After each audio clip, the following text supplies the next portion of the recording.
Hoje eu tô aqui para falar sobre um filme que assisti nesse isolamento social.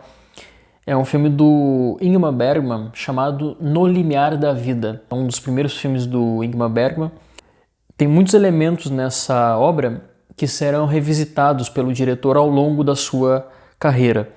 No entanto, eu acho muito interessante, eu não sei se eu tive a oportunidade de escrever sobre algum filme do Ingmar Bergman, mas é um diretor que sempre me cativou muito.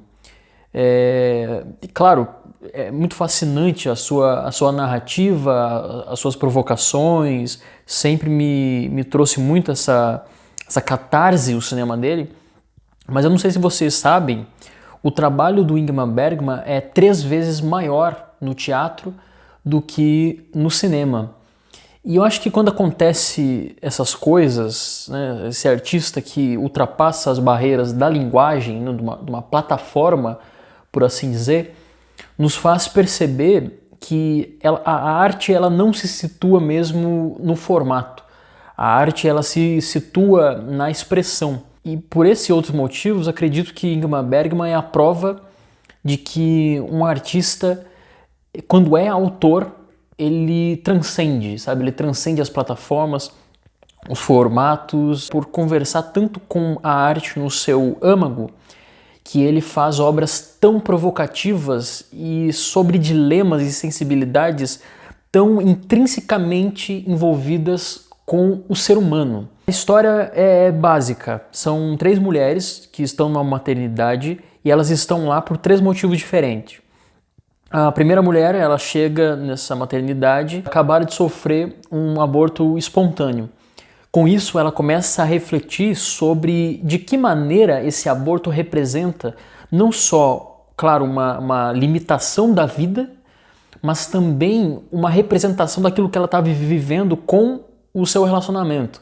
Então cria-se uma metáfora muito interessante para um relacionamento, para uma conexão com o outro que estava fadada ao fracasso. A outra mulher nessa maternidade é uma mãe. Ela demonstra desde o começo ter uma simpatia muito grande com o cuidado, com o reparo, com o carinho, sabe, a afetividade, tudo está sendo muito perfeito para ela ser mãe. E a terceira personagem, ela está na maternidade porque ela forçou o aborto. Vai ser a personagem que vai, no primeiro e segundo ato do filme, só ouvir as 2 outras personagens. E ela vai adquirir a experiência, os ensinamentos, os valores.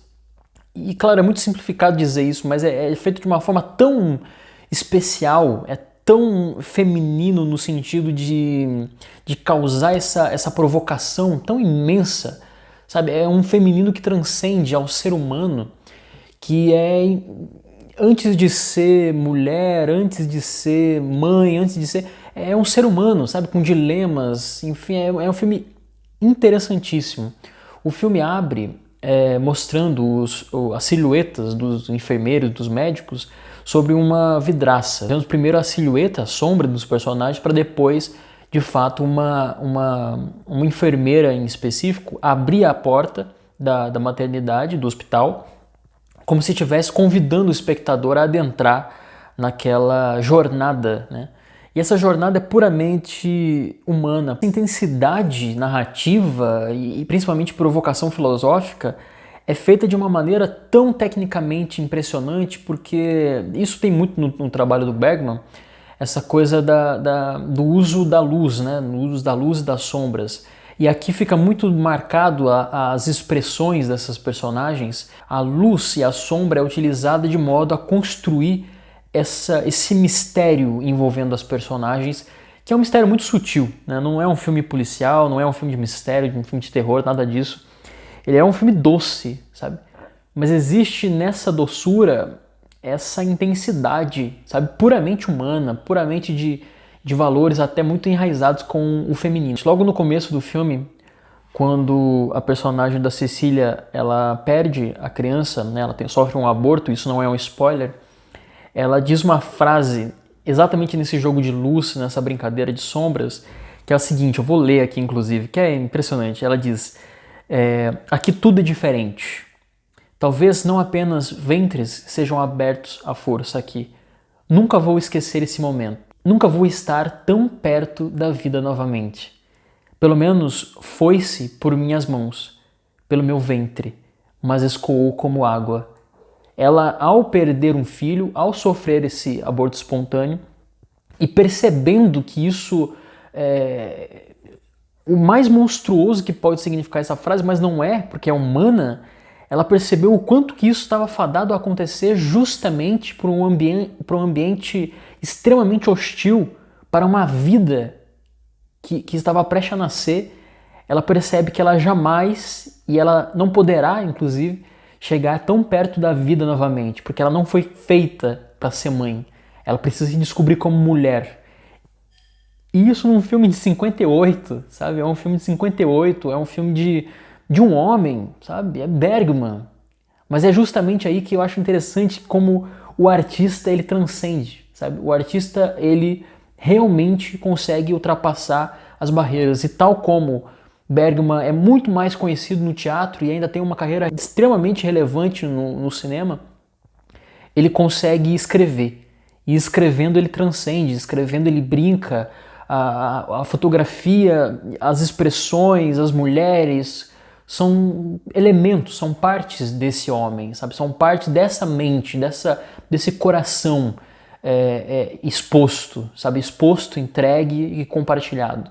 E é claro, como não poderia deixar de ser um filme extremamente inteligente, o conceito do materno aqui, ele vai se desfazendo aos poucos. E quando se desfaz essa hipocrisia, só sobra as mulheres. E as mulheres são rodeadas de uma certa hipocrisia que, apesar de tentar ser acolhedora de alguma forma, né, os enfermeiros, cuidado, etc., é uma hipocrisia que sufoca, que oprime essas mulheres. E essa perspectiva sem a expectativa faz com que essas três mulheres, em estágios diferentes da vida, em posicionamento diferente em relação à maternidade, elas consigam se ver e se entender no valor mais puro de si enquanto ser humano. Então é um filme extremamente devastador e acolhedor ao mesmo tempo. Assistir Bergman, inclusive esse filme que eu estou sugerindo aqui, No Limiar da Vida, é uma experiência catártica. Você não consegue passar ileso nesse milagre de poder compartilhar, dividir anseios humanos tão puramente orgânicos ao lado e tão perto de personagens tão provocantes. Eu estava com muita saudade de falar sobre filmes alternativos, né? Filmes clássicos, enfim. Talvez eu possa utilizar mais o YouTube para isso, inclusive falar sobre cinema assim, né? Meio que olho no olho, enfim, vocês vendo expressões e tal, eu acho que acrescenta outra camada, né, ao comentário de filmes. Então é algo bem singelo. Se por acaso você tenha gostado, só para eu perceber aqui como funciona a divulgação do YouTube, dá uma curtida, sei lá, comenta alguma coisinha, sabe? Vamos compartilhar, vamos dividir cinema, entendeu? Me indica, faz indicações de filmes do Bergman que você gosta, sabe? Para eu conseguir pesquisar também. Vamos tentar criar um diálogo assim, sabe? Manda um vídeo, não sei, entende? Vamos lá.